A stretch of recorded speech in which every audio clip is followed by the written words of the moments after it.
Ադրբեջանը լայնածավալ համաներում կհայտարարի։ Երկրի նախագահը Միլի Մեջլիս է ուղարկել համաներման մասին օրենք, որով ենթադրվում է, որ կլինի ամենամեծ համաներումը։ Օրենքը ենթադրվում է, որ կվերաբերվի ընդհանուր առմամբ ավելի քան 20,000 մարդու։ Կանխատեսվում է, որ ազատազրկումից կազատվի ավելի քան 5,000 բանտարկյալ, կկրճատվի դատապարտված 3,000 անձի պատժաչափը, ինչպես նաև ավելի քան 1,000 անձ կազատվի քրեական պատասխանատվությունից, հայտնել են ադրբեջանական լրատվամիջոցները։ Սակայն այդ նույն լրատվամիջոցները չեն խոսում, թե արդյոք համաներման արժանանալու է Բաքվում ապօրինի պահվող Արցախի նախկին ռազմաքաղաքական ղեկավարությունը։ Գործընթացը կմեկնարկի Սահմանադրության և ինքնիշխանության տարվա կապակցությամբ, որը հայտարարված է եղել 2025 թվականին։ Հրապարակվել է ազգային բարերար Սամվել Կարապետյանի ծրագրային հոդվածը, որը անդրադառնում է 2026 թվականի խորհրդարանական ընտրություններին և մեր ձևով շարժման անելիքներին։ Կարապետյանը 2026 թվականը որակել է որպես հայ ժողովրդի պատմության համար ճակատագրական տարի, ընդգծելով, որ ընտրությունները վճռորոշ են լինելու պետականության ապագայի համար։ Մոտ կես տարի կալանավորված գործարարը գործող իշխանությանը շարունակում է անվանել փոքրիկ խմբակ, որն ըստ Կարապետյանի չունի դրական փորձ և ռազմավարություն, ինչի հետևանքով երկիրը խրվել է պարտքերի մեջ, աղքատությունը սրվել է, իսկ հասարակությունը պառակտվել։ Նա հատուկ շեշտել է նաև հայ առաքելական եկեղեցու և Սփյուռքի նկատմամբ վարվող քաղաքականության վտանգավորությունը։ Որպես այլընտրանք Սամվել Կարապետյանը ներկայացրել է ապագայի իր տեսլականը, բաղկացած 4 հիմնական կետերից։ Առաջին, պետական համակարգում պաշտոններ զբաղեցնելու են բացառապես խելացի և արժանի մարդիկ։ Կարապետյանը խոստանում է օգտագործել իր միջազգային գործարար կապերը և սեփական միջոցները երկիրը հարստացնելու համար, օրինակ բերելով Արաբական Միացյալ Էմիրությունների զարգացման մոդելը։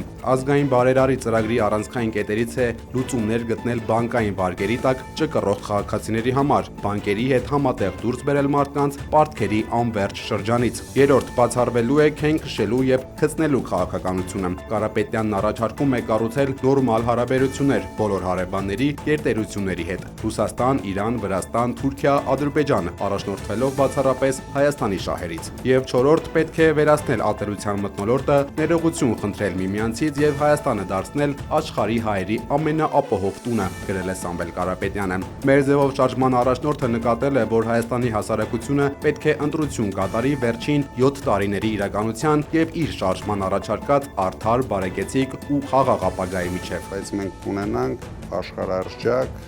բազմաֆունկցիոնալ համալիր։ Մենք գնում ենք մինչև այս մարդուն նենց թույլատնենք, որ ինքը իշխանությունը կորցնի։ Մենք էդի անում ենք, որ չպարկենք Հենց այս գաղափարն է մեր ձևով ժողովրդական շարժումը փոխանցել սյունեցիներին։ Մարզ կատարած այցի ընթացքում գյուղերում ապրողները իրենց հուզող խնդիրներն են բարձրաձայնել, առաջնային համարելով արոտավայրերի բացակայությունը։ Տարած չկա, մեր գյուղը տուժված է։ Տարած մեզ արոտավայր չունի։ 400-500 տնտեսությունը, բայց արոտավայր չունի։ Չունի, տուժված։ Շարժման համակարգող Նարեկ Կարապետյանը խոստացել է իշխանության գալու դեպքում շենացնել Սյունիքը ու երբեք աչքաթող չանել գյուղացիներին։ Իդեպ Սյունիք կատարած այցի ընթացքում Գորիսում և Կապանում բացվել է շարժման նոր գրասենյակը։ Նարեկ Կարապետյանը ցավով է խոսել վարչապետի աթոռը զբաղեցրած մարդու վարած քաղաքականության մասին։ Կարապետյանի խոսքով տարիներ շարունակ գորիսեցին չի տեսել թուրքի երես, այնինչ Նիկոլ Փաշինյանի քաղաքականության արդյունքում տեղ գյուղից այն կողմ չի ապրում ոչ մի հայ։ Երկրին պետք է ղեկավար, ով կարողանում է երկու բան անել՝ ճիշտ բանակցել և աշխատատեղեր ստեղծել։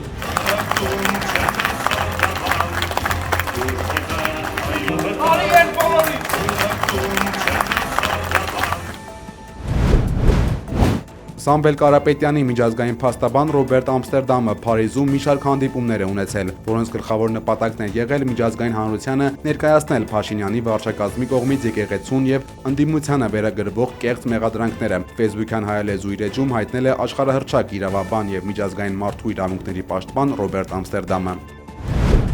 Ընդ որում ես կարծում եմ, որ Հայաստանի վարչապետը հայ առաքելական Սուրբ եկեղեցու նորոգման իր առաջարկած ճանապարհային քարտեզի վերաբերյալ նոր հայտարարություն է արել, խոսելով հոգևորականների բարևարկության էթիկայի սահմանման մասին։ Եպիսկոպոսաց դասի կուսակրոնության ինստիտուտի վերանայման հնարավորությունը չի բացառել վարչապետ Փաշինյանը, առաջարկելով քննարկել, արդյոք կուսակրոնությունը պետք է պարտադիր պայման լինի եպիսկոպոս ձեռնադրվելու համար։ Փաշինյանը կարծում է, որ պետք է հանրության համար հստակեցնել, թե որ մարմնին կարող է դիմել հոգևորականի վարքագծի գծի հետ կապված խնդիրների կամ խախտումների դեպքում։ Սա չափազանց կարևոր է, որովհետև այսօր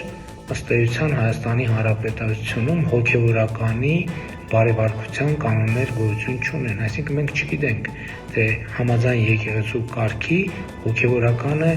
իր ամենօրյա գործունեության եւ կյանքի մեջ ինչպիսի չափանիշների պետք է համապատասխանի։ Սիրելի քույրեր եւ եղբայրներ, սիրելի աղցանց։ Արցախի քաղաքացիական հասարակության ներկայացուցիչները նամակով դիմել են Գարեգին II ամենայն հայոց կաթողիկոսին, խնդրելով քննարկել Արցախի թեմի առաջնորդ Վրդանես եպիսկոպոս Աբրահամյանին փոխելու հարցը։ Մտահոգիչ է եւ վիրավորական էր տեսնել, թե ինչպես է Վրդանես եպիսկոպոսը ըմբոստացել ազգընտիր եւ օծյալ ամենայն հայոց հայրապետի դեմ, ով մշտապես իր անքակտելի ուշադրության կենտրոնում է պահել ու պահում Արցախ աշխարհի եւ արցախահայության խնդիրները, ասվում է նամակում։ Արցախի քաղաքացիական ներկայացուցիչների խոսքով Վրդանես եպիսկոպոսը գործրել է հավատավոր ժողովրդի վստահությունը եւ բարոյական իրավունք չունի շարունակելու առաջնորդել Արցախի թեման։ Պատմությունը վկայում է եւ Դեկտեմբերի 12-ին հրազենային վնասվածքից մահացած զինծառայող Սմբատ Մհերիկ Կիրեկոսյանի գործով կալանավորվել է 1 հոգի։ Նա մեղադրվում է ինքնասպանության հասցնելու համար, հայտնել է քննչական կոմիտեն։ Պաշտոնական աղբյուրը չի հստակեցնում կալանավորված նով է մահացած զինվորի ծառայեկիցը թե վերադասը։ Եվրոպական միությունում պատրաստվում են քննարկել Հայաստանում սպասվող առաջիկա խորհրդարանական ընտրությունները, հայտարարել է Եվրոպական միության արտաքին քաղաքականության եւ անվտանգության գծով բարձր հանձնակատար Կայա Կալասը։ Կալասի խոսքով Հայաստանը Եվրամիությունից աջակցություն է խնդրել մեջբերում արտաքին վնասակար ազդեցության դեմ պայքարի համար։ Նախ սա Աշխատանքի եւ սոցիալական հարցերի նախարար Արսեն Թորոսյանը հերքել է շրջանառվող լուրերը կենսաթոշակային տարիքի բարձրացման վերաբերյալ։ Նրա խոսքով որոշ շրջանակներ փորձում են վախ ու տագնապ տարածել հասարակության մեջ։ Թորոսյանը նշել է, որ կառավարությունը չի պատրաստվում բարձրացնել կենսաթոշակային տարիքը։ Բերլինում արդեն 2 օր ընթացող բանակցություններին այսօր միացել է Ֆինլանդիայի նախագահը։ Ուկրաինայի ղեկավար Վլադիմիր Զելենսկին իր տելեգրամ-ալիքում գրել է 2 նախագահների հանդիպման մասին։ Նա հայտարարել է, որ բանակցությունների արդյունքում Ուկրաինան համաձայնել է հրաժարվել ՆԱՏՕ-ին միանալու իր ցանկությունից, սակայն կտրականապես մերժել է տարածքային զիջումների գնալու գաղափարը։ ՆԱՏՕ-ին Ուկրաինայի անդամակցության հարցն այլևս սեղանին չէ, հայտարարել է Եվրամիության արտգործնախարար Կայա Կալասը։ Եվրամիությունը պետք է պատրաստի իսկապես լուրջ անվտանգության երաշխիքներ Ուկրաինայի համար, այլ ոչ թե ինչ-որ թուղթ, նշել է նա։ Ավելի վաղ Ուկրաինայի նախագահ Վլադիմիր Զելենսկին հայտարարել էր, որ ինքն Ամերիկայից եւ Եվրամիությունից աջակցություն էր խնդրել ՆԱՏՕ-ին միանալու համար, սակայն դա չի կատարվել։ Այս ամենի ֆոնին Մեծ Բրիտանիայում Ռուսաստանի դեսպան Անդրեյ Կելինը հայտարարել է, որ գործարք չպետք է լինի, այլ իրենք պետք է խոսեն Ուկրաինայի հանձնման մասին։ The situation on the ground. Մագատեն վերսկսել է ստուգումների Իրանում, բայց առանցքային օբյեկտների հասանելիություն դեռևս չկա։ Տեսուչներին թույլատրվում է մտնել միայն այն օբյեկտներ, որոնք չեն ենթարկվել ԱՄՆ-ի եւ Իսրայելի հարվածներին, ասել է գործակալության գլխավոր տնօրենը։ Նաթան Սպահանում եւ Ֆորդոյում գտնվող 3 օբյեկտները նրա խոսքով ավելի կարևոր են, քանի որ դրանցում դեռևս զգալի քանակությամբ միջուկային նյութեր եւ սարքավորումներ կան, եւ տեսուչները պետք է վերադառնան այնտեղ, ասել է նա։ Ուկրաինայի քաղաքացի մոտոցիկլետով փորձել է անցնել Ռումինիայի տարածք։ Կադրերում երևում է, թե ինչպես է նա սլանում մեծ արագությամբ։ Այնուամենայնիվ նրան բռնել են եւ հանձնել ոստիկանությանը։